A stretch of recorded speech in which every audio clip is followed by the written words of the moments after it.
Now I request the Honorable Chief Minister for his valuable address. Sir, last.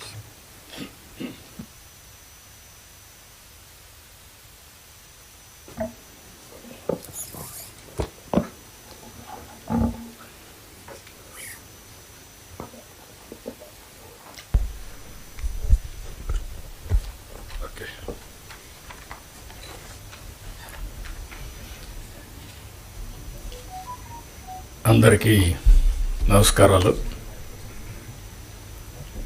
ఈరోజు మనందరం కూడా 75వ భారత రాజ్యాంగ దినోత్సవాన్ని జరుపుకోవడానికి మనం ఇక్కడ సమావేశమయ్యాం.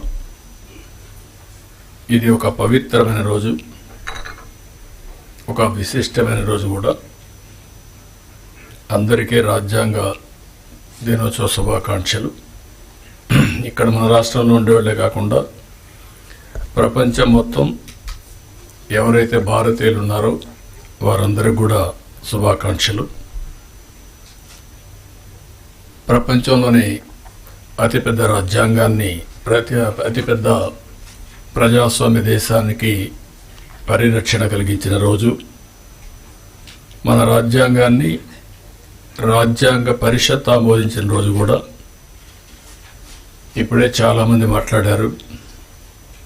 భారత రాజ్యాంగ నిర్మాత డాక్టర్ బిఆర్ అంబేద్కర్ సారథ్యంలో 2 సంవత్సరాల 11 నెలల 18 రోజుల పాటు సుదీర్ఘంగా ఆలోచించి రాసినటువంటి రాజ్యాంగం. అది కూడా ప్రపంచంలోనే ఒక లిఖిత రాజ్యాంగంగా ఈరోజు మనం చూస్తే ఇది అమలు చేసి 75 సంవత్సరాలైనా ఎన్నో సవాళ్ళు వచ్చినా ఆ సవాళ్ళన్నీ అధిగమించి దేశ భవిష్యత్తుని, అదే మాదిరిగా భారతదేశ సమైక్యతను కాపాడుకుంటూ ముందుకు పోగలిగాం.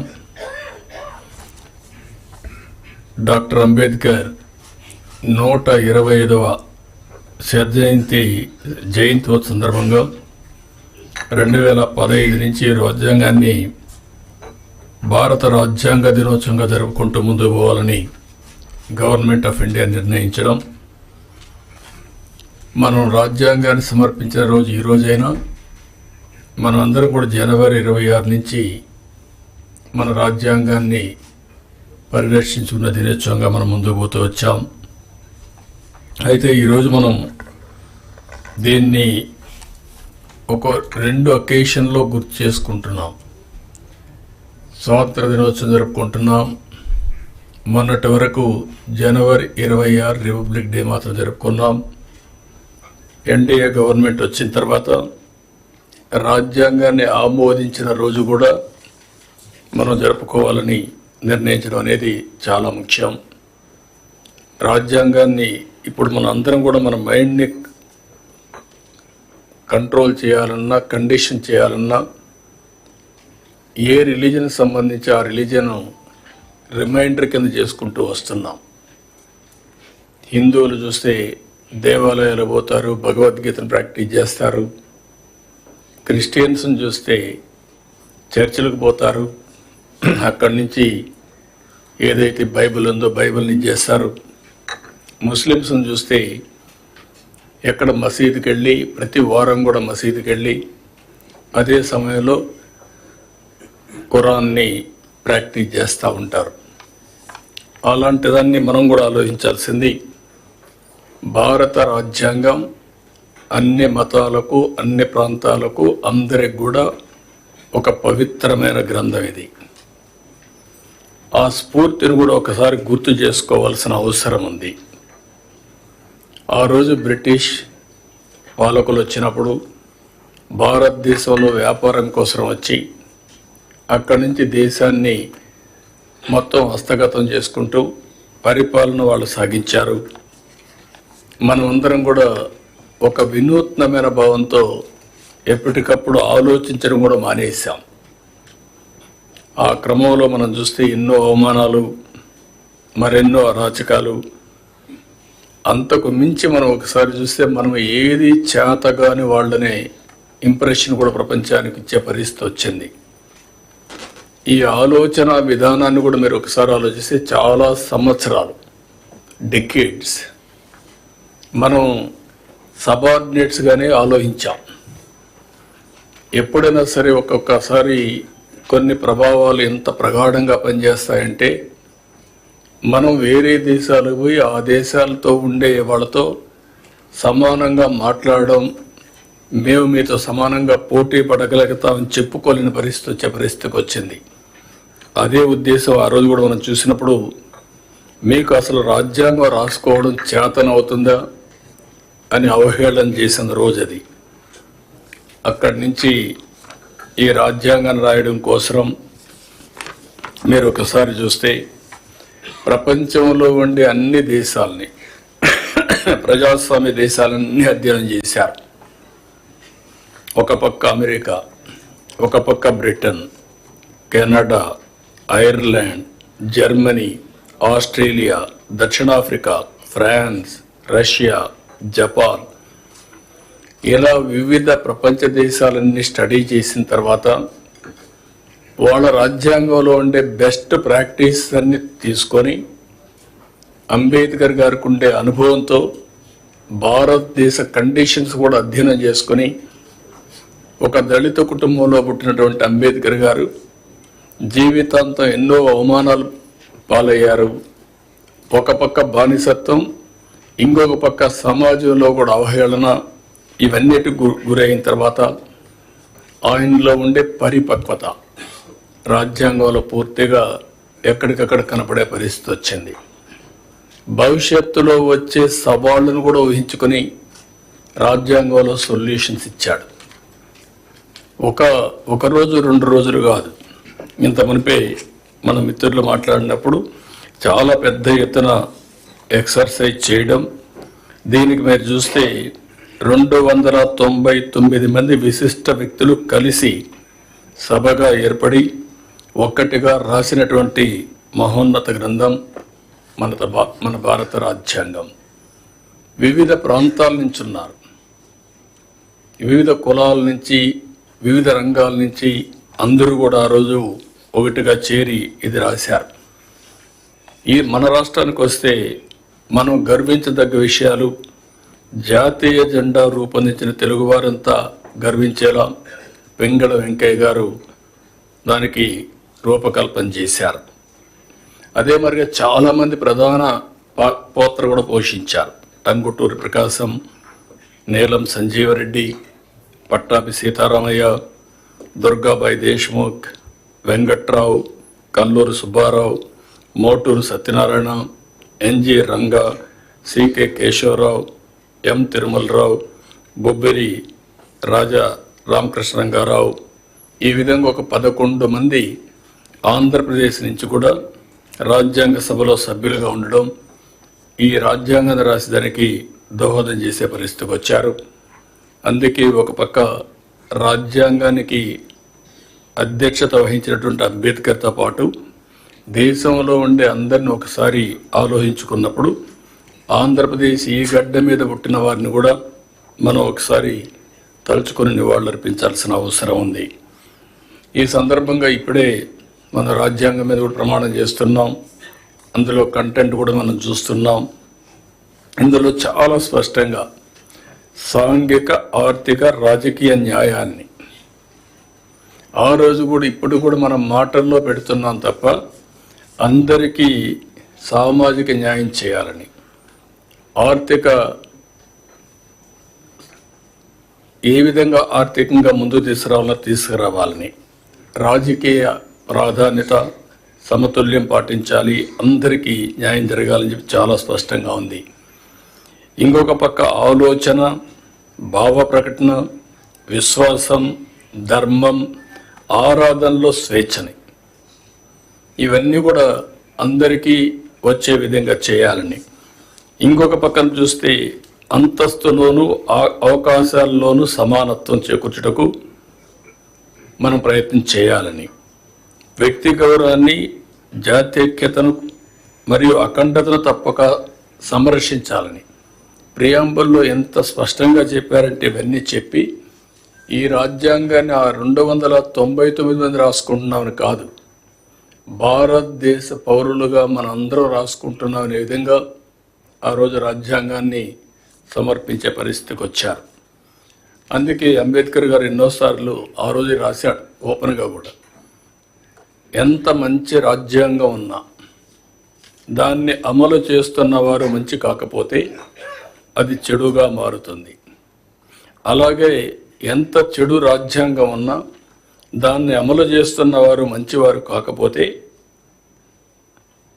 అది మంచివారైతే అది మంచిగా మారుతుంది అని అంబేద్కర్ ఆ రోజు చెప్పాడు. అంటే వ్యక్తులను బట్టి రాజ్యాంగం.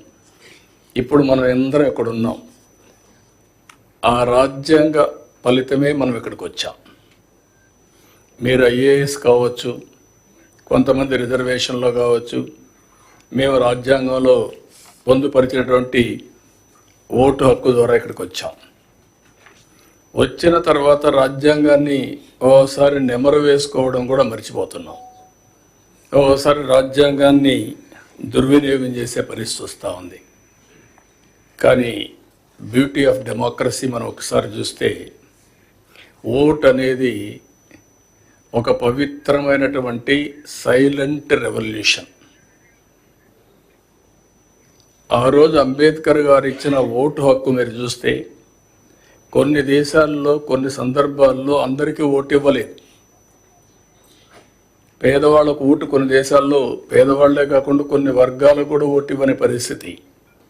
కానీ భారతదేశంలో మొట్టమొదటి నుంచి డబ్బులుండేవాళ్ళు, డబ్బులు లేని వాళ్ళు, లేకపోతే బలహీనులు, బలవంతులు అందరికీ ఒకే ఓటు తప్ప రెండో ఓటు లేదు.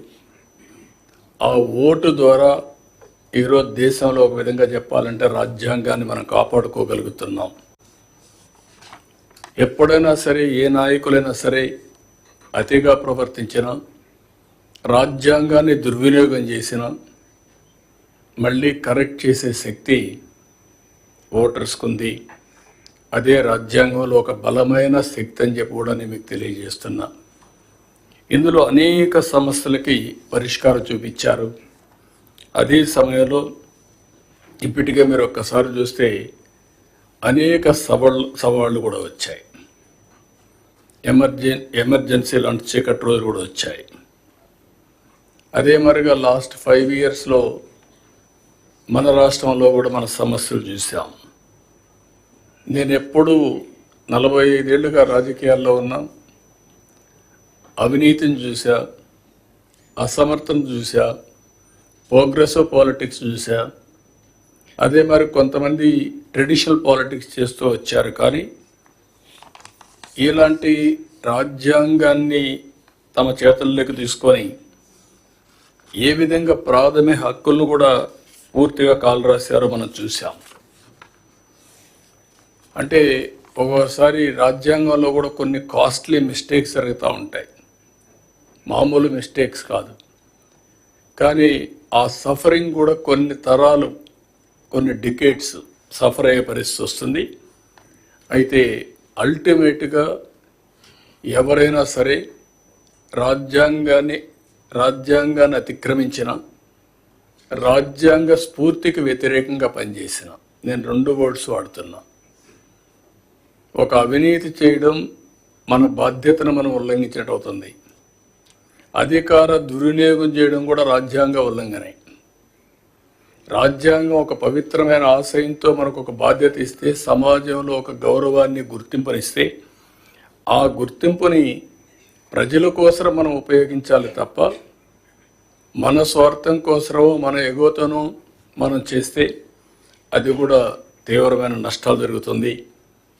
అందుకని ఇంకొక పక్కన మీరు చూస్తే రాజ్యాంగంలో చాలా స్పష్టంగా సాంఘిక, ఆర్థిక, రాజకీయ అసమానతలు కానీ సమానత్వం కానీ 75 సంవత్సరాలు అయింది. ఇప్పటికి కూడా మనం అనుకున్న లక్ష్యాల్ని, ఎవరైతే స్వాతంత్రం కోసం త్యాగాలు చేశారో వాళ్ళ యొక్క విలువల్ని గౌరవించడం కానీ, ఏ స్ఫూర్తి అయితే రాజ్యాంగాన్ని రాశారో ఆ రాజ్యాంగాన్ని అమలు చేయడంలో ఇంకా మనం ముందుకు పోవాల్సిన అవసరం ఉంది. ఈరోజు ఇంకొక విషయంలో మీరు ఒకసారి ఆలోచిస్తే, ఆర్థిక సంస్కరణల వల్ల సంపద సృష్టిస్తూ ఉంది. సృష్టించిన సంపదను లాస్ట్ మైల్ తీసుకుపోవడంలో ఇంకా కొన్ని సమస్యలు ఉన్నాయి. ఒకసారి ఆర్థిక స్వాతంత్రాన్ని అందరికీ ఇవ్వగలిగితే ఆటోమేటిక్గా సామాజిక న్యాయం కూడా జరుగుతుంది, రాజకీయ ప్రాధాన్యత కూడా వస్తుంది. మళ్ళీ ఇవన్నీ కూడా ఇంటర్లింక్డ్. రాజకీయంగా అందరికీ సమానమైన అవకాశాలు వస్తే చట్టాలను కూడా వాళ్ళు అమలు చేస్తారు. ఆ చట్టాల వల్ల మళ్ళీ అందరికీ న్యాయం జరిగే పరిస్థితి వస్తుంది.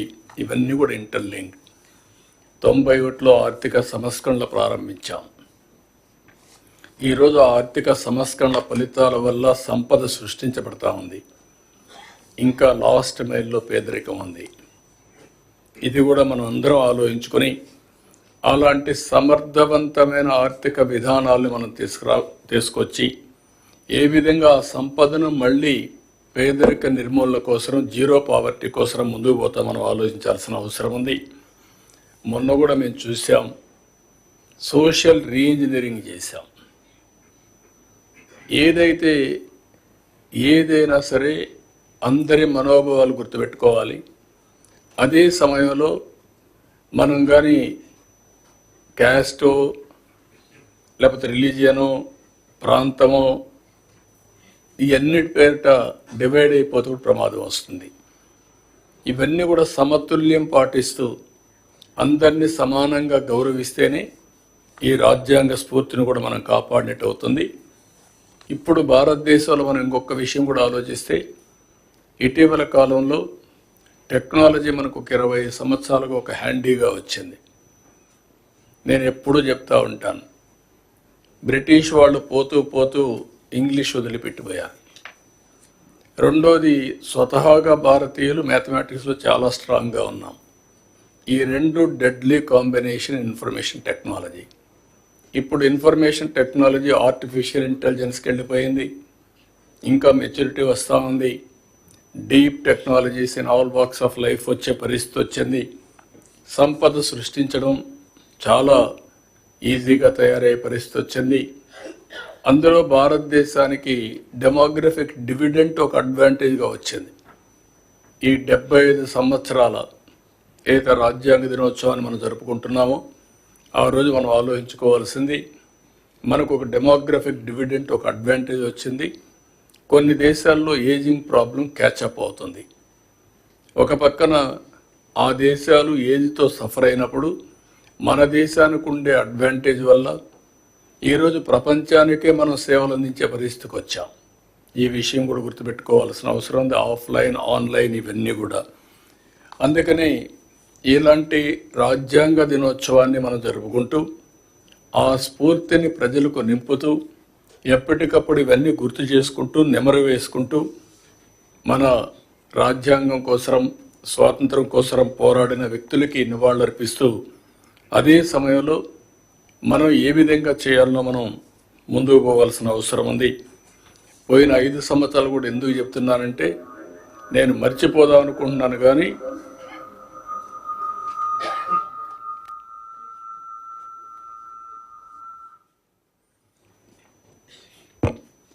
కానీ అందరికీ గుర్తుండాల్సిన అవసరం ఉంది. వ్యవస్థలన్నీ పూర్తి కూడా ఇప్పటికీ నేను 4వసారి ముఖ్యమంత్రి అయినా ఇప్పటికి కూడా నాకు ఇంకా పూర్తిగా విధ్వంసానికి గురైనటువంటి వ్యవస్థల్ని రివైవ్ చేయడం ఇంకా టైం తీసుకునే పరిస్థితి వస్తూ ఉంది. ఇంకొక పక్క ప్రజల హక్కుగా తెలుసుకునే ప్రభుత్వ నిర్ణయాలను కూడా రహస్యంగా దాచిపెట్టడం, జీవోలు ప్రజల కోసం ఆన్లైన్లో పెట్టే విధానానికి మంగళం పలకడం, అవన్నీ కూడా ఈరోజు మళ్ళీ ఆన్లైన్లో పెట్టే పరిస్థితికి వచ్చాం. ఇంకొక పక్కన 5 సంవత్సరాల జీవోలు కాకుండా ఇప్పుడు ఇచ్చే జీవోలన్నీ కూడా ఆన్లైన్లో పెట్టి ఒక పారదర్శకతకి పెద్దపీట వేసే విధంగా ముందుకు పోతున్నాం. ఇంకొక పక్కన నేను చాలాసార్లు 45 సంవత్సరాలుగా చూశాను, ఏ వ్యక్తి కూడా ప్రజాస్వామ్యాన్ని గౌరవించకుండా, ప్రజాస్వామ్య విలువల్ని హరించే విధంగా పనిచేస్తే ఎక్కువ సమయం లేకుంటే ఎక్కువ కాలం అని కూడా సాధించలేరు. అవి నేను చూశాను. అదే సమయంలో ప్రజల్ని హింసించే శక్తులను కానీ వ్యక్తులను కానీ మనం ఉదాసీనతగా ముందుకు పోయినా దానివల్ల కూడా సమాజానికి చెడు జరుగుతుంది. ఇవన్నీ బ్యాలెన్స్ చేయాల్సిన అవసరం ఉంది. ఒకటే నేను మేమందరూ కూడా విజ్ఞప్తి చేస్తున్నా, ప్రజలందరికీ విజ్ఞప్తి చేస్తున్నా, ప్రజాస్వామ్యాన్ని విశ్వసిద్దాం, రాజ్యాంగాన్ని గౌరవిద్దాం, పూజిద్దాం. ఏ విధైతే ఎవ్వరు కూడా అహంకారంగా మనము లేకుండా అంబేద్కర్ గారు ఆ రోజు ఏదైతే చెప్పారో అలాంటి స్ఫూర్తిని గుర్తుపెట్టుకో ముందుకు పోవాల్సిన అవసరం ఉంది. అదే సమయంలో ఈరోజు ఏదైతే రాజ్యాంగంలో మనకి ఇచ్చినటువంటి హక్కుల్ని ఎక్కడికక్కడ మరొక్కసారి ప్రతి ఒక్కరు కూడా నెమరు వేసుకోవడమే కాకుండా మీకు తెలిసినంత వరకు దీన్ని పాటిస్తూ 10 మందిని పాటించే విధంగా చైతన్యవంతులు చేయడం కూడా చాలా అవసరం. ఒక్కొక్కసారి తెలుసో తెలియకుండా బాధ్యత కూడా మిస్ అవుతూ ఉంటాం. కానీ రిమైండ్ అనేది కూడా, అందుకనే మీరు చూస్తే నేను రిలీజియన్ కూడా ఎందుకు తీసుకొచ్చానంటే